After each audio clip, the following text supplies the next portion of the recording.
Dengue کے cases میں اضافے میں موسمیاتی تبدیلی کا بڑا کردار سامنے آیا ہے۔ گرمیوں کا دورانیہ زیادہ ہونے اور دن میں موسم گرم رہنے کے باعث ڈینگی کیسز بڑھ رہے ہیں۔ رپورٹ کر رہی ہیں طیبہ خان۔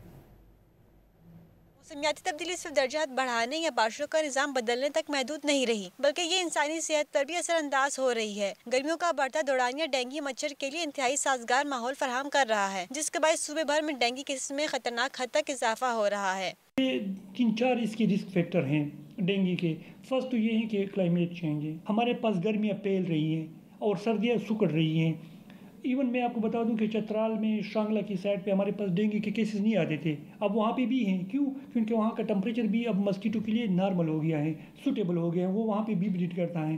تو کلائمیٹ چینج نے بہت بڑا رول ادا کیا ہے۔ طبی ماہرین کے مطابق ڈینگی مچھر صبح اور شام کے اوقات میں زیادہ سرگرم ہوتا ہے اور صاف جمع شدہ پانی میں پیدا ہوتا ہے۔ ڈینگی کی جو افزائش ہے بہت زیادہ ہو گئی اور کیسز کافی زیادہ ہیں، ایڈلٹس میں تو بہت زیادہ ہیں، بچوں میں قدرے ان سے کم ہے۔ یا تو رپورٹ نہیں کر رہے لوگ، مطلب زیادہ آتے نہیں ہیں گاؤں میں، علاقے میں اس کو مس ڈائگنوز کیا جاتا ہے، لیکن زیادہ کیسز پھر بھی آ رہے ہیں۔ صبح و شام میں ڈینگی مچھر کے کاٹنے کے امکانات زیادہ ہوتے ہیں۔ شہری ان اوقات میں ڈینگی مچھر سے بچنے کے لیے احتیاطی تدابیر اپنائیں۔ کیمرہ مین تنویر اقبال کے ساتھ طیبہ خان، ڈان نیوز، پشاور۔